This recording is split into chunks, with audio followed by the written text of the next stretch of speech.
Welcome back to Ethereal Material, where the mystical meets the practical. We are Priscilla and Carla, two professional mediums discussing the gap between the seen and the unseen. All topics are on the table for this section, and today we're discussing haunted objects.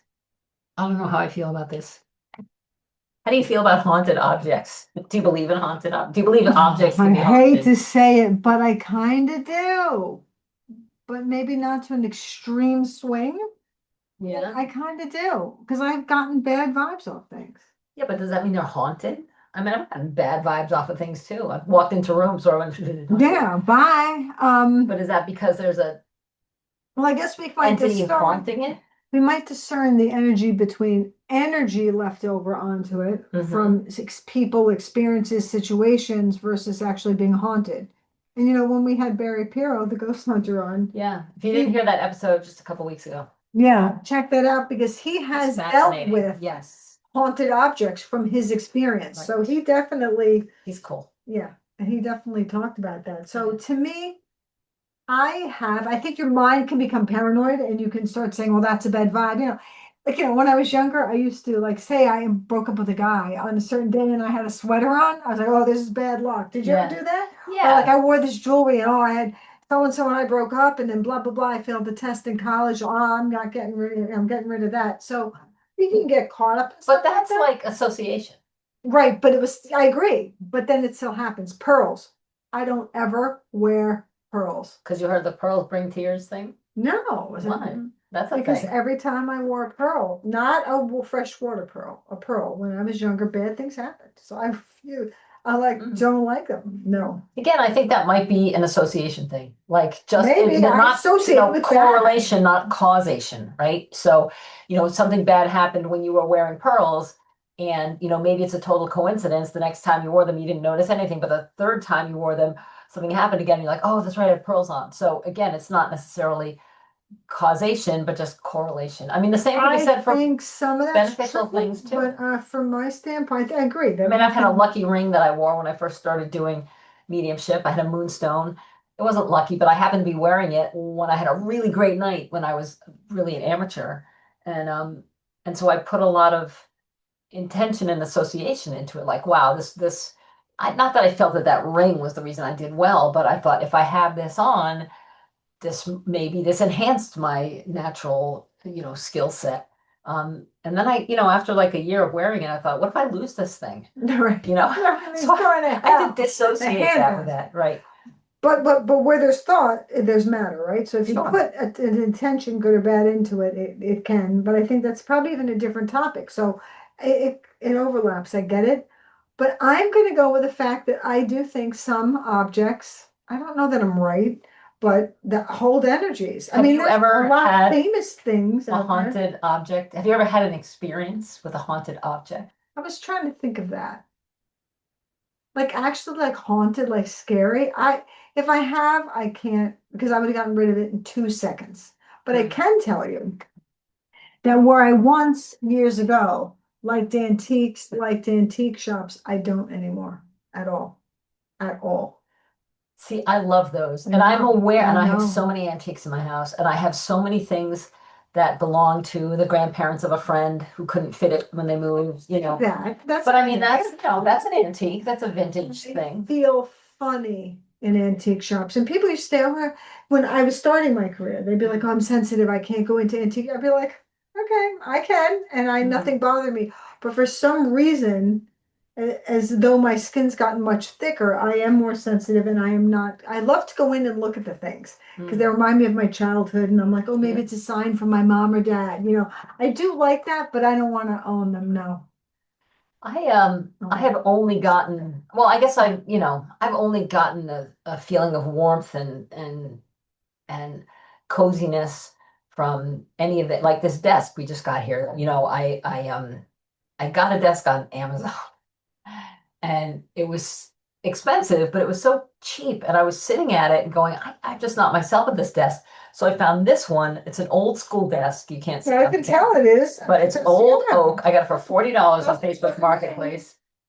It had been the woman's childhood desk that like her dad had been a history teacher and I brought it home and from his decades there. And it's it's got such a good vibe. It does. I'll know, give you that. This and desk has a good vibe.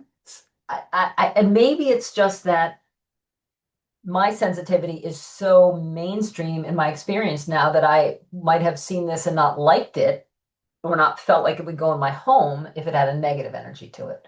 Maybe it wouldn't stand out as, ooh, woo, this has got, that, let's say that history teacher dad was a, criminal. Mhm. Like would I have just gone, I don't really like it or something, or would I have gone, criminal vibes, this is haunted. So I don't know if that's just the way because we live this every day. Every day in our lives. It's not My so sixth easy sense being is so us. much a factor in the decisions I It make really is that we without don't going, even know. this is my intuition, Yeah, we don't it say just that. it just sort of folds into every decision that I make. It But does. So you might not even know when you look at something, you might say, I might it's not reject my it for thing, I just don't right, want it, right. but it could be that.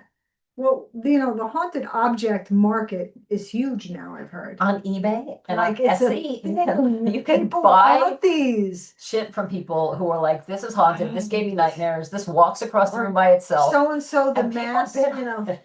murderer bought it and or used it, and then everybody wants it. It's like really I mean, I'm not a interesting. believer, but why invite trouble, Well, I yeah, think not inviting trouble. What about we just talked about this, my son and I the other night. The Hope Diamond. Do you know the whole story with the Hope Diamond and Liz Taylor and yeah, the whole thing? And it was a trivia question, a Hmm. trivia where I went to the other night. That's why we talked about it. I think I got the answer wrong, shocking at trivia, but my You have other skills. don't get into Don't last worry. place, Carla. Just but it is owned by.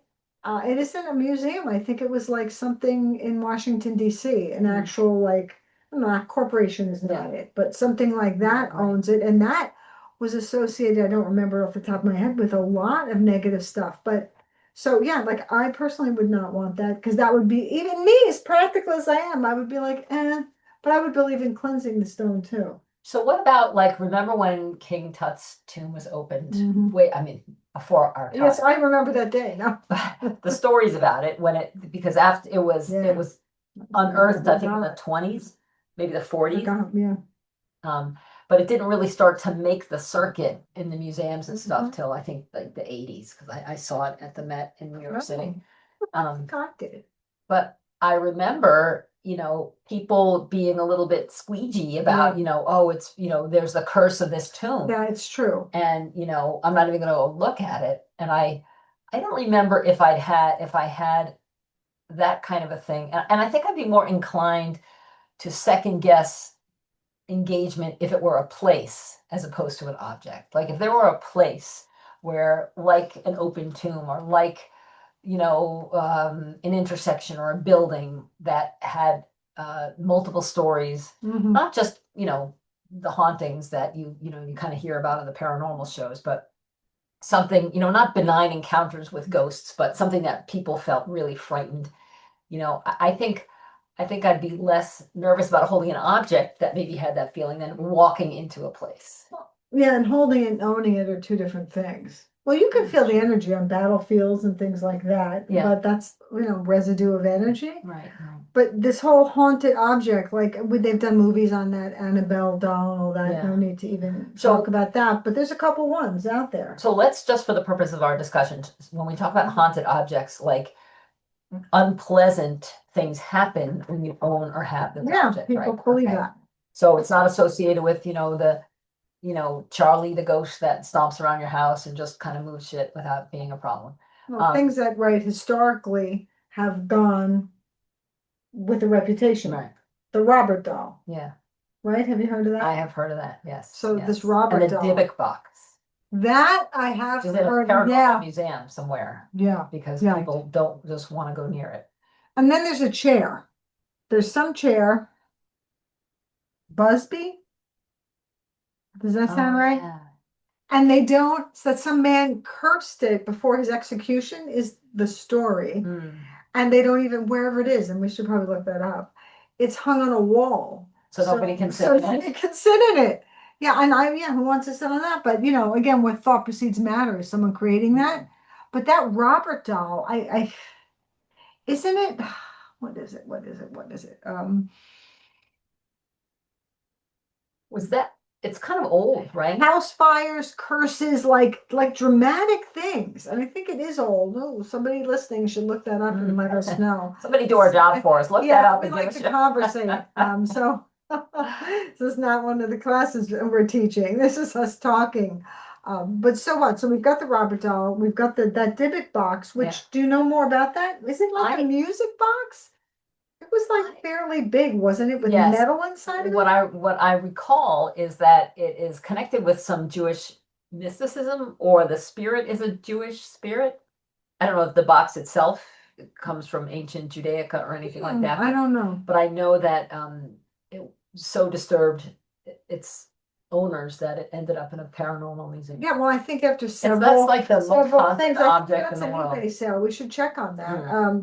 That is a big one, and there's so many. You know, my former sweetheart, Sam Oliverio, who has been a guest on our show, because he's been had encounters with aliens. Yeah, He's a pretty listen cool to guy. that show. That's He's very cool. yeah, he's a collector, and he Is has he? an old military Oh, okay. It collector. was like So ghost he stuff. has, you know, bayonets and, you know, Mm. some knives and, you know, some other battlefield types of things. And he swears, you know, especially when he brings something new into Oh, the he can house, feel the difference. he can feel the difference. He can feel the he hasn't I ever given me think experience that's like something happened is to me. haunted, but you know, like nothing has disturbed him so much that he's had to get rid of it or become afraid of it. Um, I would love to hear anybody's stories. Has anybody had an object in their home that you couldn't wait to get rid of, or that you knew or you believed was the source of negative things that were happening, whether that was breakups or poor health or house fires or anything like that? We would love to hear your stories because, you know, I am very much a seeing is believing sort of person, despite the fact that I make my living with what can't be seen. Yeah, we But, really are. We are like a tough sell.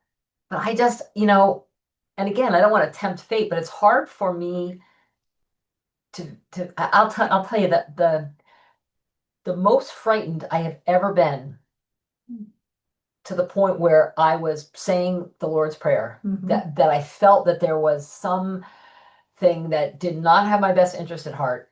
I was in Africa, and I had gone there to climb Kilimanjaro, and we were staying. My climbing partner and I were staying. Shake my head just to go climb Kilimanjaro. I'm like, We were in the mall. we Okay. were in like a little like an old kind of hotel, and I woke up from the worst nightmare, which wasn't a nightmare. I mean, I was literally being backed into a corner by something I couldn't see.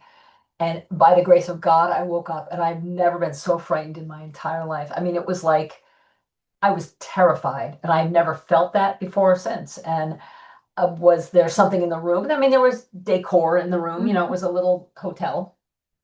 We certainly weren't in like the plaza or anything. We went on the cheap, and you know, so or was it the room itself? I don't know, but I just remember thinking, if this is what haunting is like, Yeah, I want no part I of it. want no part of it. You know.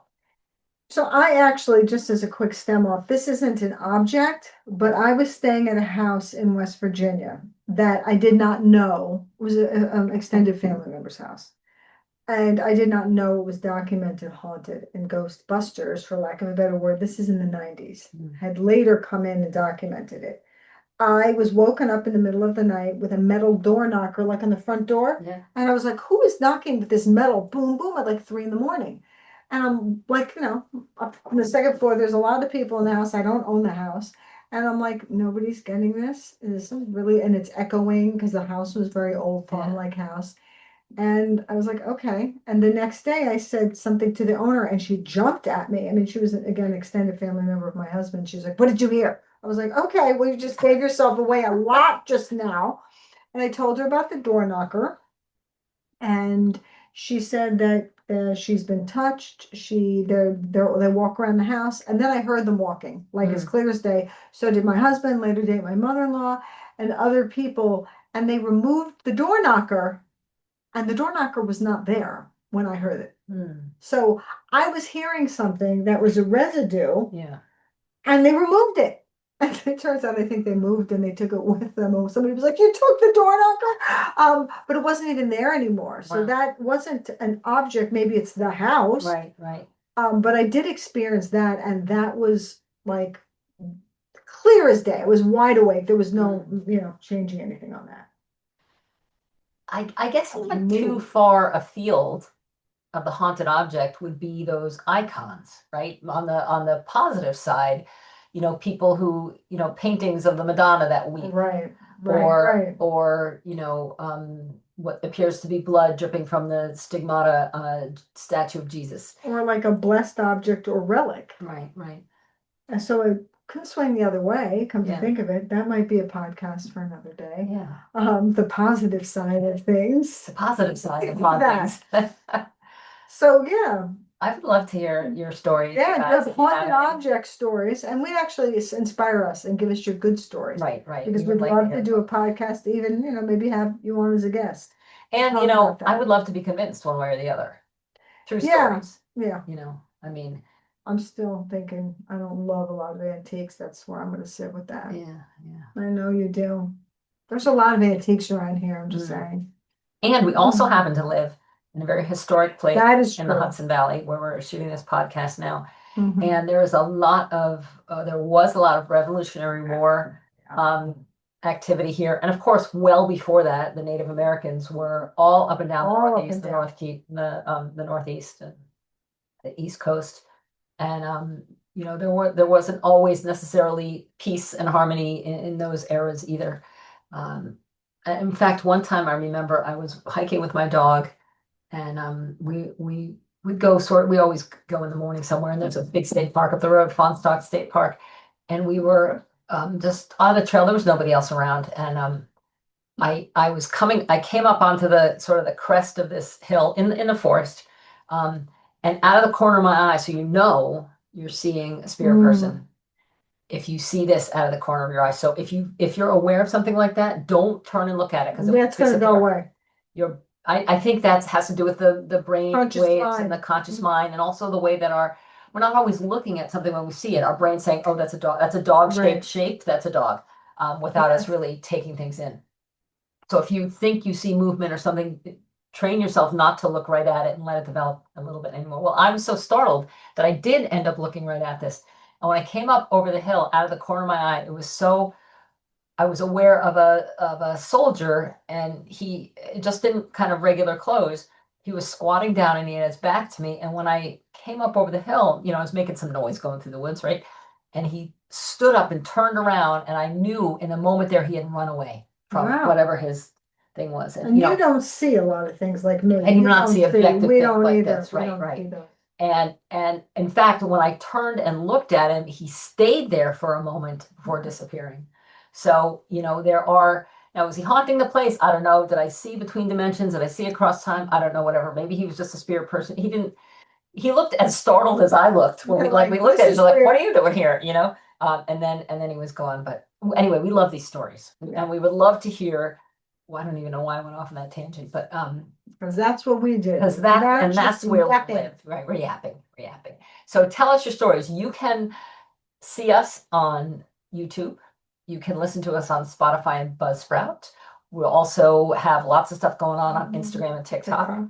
You can email us at info@etherealmaterialpodcast.com or etherealmaterialpod@gmail. You can find us there. Please tell us your stories. We love to talk about them. We love to talk about anything that gives us the chills. And we're makes us go home and entertain it. Convince us or not, it doesn't matter. We're about all the way. We'd like to hear, your crying bullshit of what we're talking about too. We just, nobody knows really anything about this stuff. We just have to kind of collect anecdotes about it and decide for ourselves. So thanks for listening in, you guys, and we will see you next time. And in the meantime, keep believing. Keep questioning. And keep in touch. Bye-bye. Bye.